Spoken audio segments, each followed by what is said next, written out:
તરસ લાગી હોય તો તું શું આપે? એ કે મારું અડધું રાજ્ય આપી દો. હા, તો કે તો બી હું પાણી ના આપું તો? એ કે મારું આખું રાજ્ય આપી દો. એ કે બસ તારા રાજ્યની કિંમત આ પાણીના ગ્લાસ જેટલી છે. એટલી જ કિંમત છે કે તારા રાજ્યની વન ગ્લાસ ઓફ વોટર. કે આઈ ડોન્ટ વોન્ટ એની. બરાબર છે. હવે આ લેવલ ક્યારે આવે?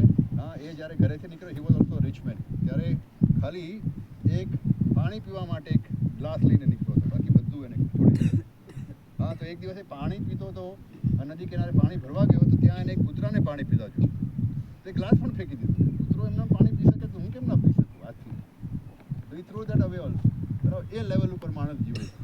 બરાબર છે. એટલે for him it's a joy. Life becomes a joy, absolute joy. બરાબર છે. એટલે અત્યારના આપણી પાસે અવસર છે, ઓપોર્ચ્યુનિટી છે. કાલ પાછું અમદાવાદની ધમાલમાં આપણે જતા રહીશું. તો this is a good opportunity. ચૂપચાપ જો. હા, ગોડ ઇઝ ગોઈંગ ડાઉન.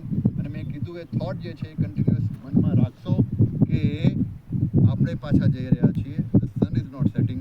મે બી તમારા 48માંથી કદાચ 2-3ને એવો અનુભવ થાય. સૌથી મારો સ્ટ્રોંગેસ્ટ અનુભવ મારા જીવનનો, ત્યાં પેલેસ ઉપર નીચે કેમ્પસાઇટ હતી, ત્યાં આજે બેચ ગયો અને કાલે બીજો આવવાનો હતો, અને હું સાંજના બેઠો હતો, સનસેટ જોતો હતો. ઓગસ્ટ કે સપ્ટેમ્બર મહિનો હતો. આઈ લિટરલી હેલ્ડ ધી પિલર. હું જે પિલર ઉપર બેઠો હતો ને, મેં તો ગયો યાર, એટલી સ્પીડમાં હું જાઉં છું. You can actually feel it. પણ એના માટે you have to be your at this moment. ભાઈ તમે આમ કરો, પથ્થરથી રમતા રહો તો ખતમ. You will miss the opportunity. બરાબર છે? કશું જ નહીં.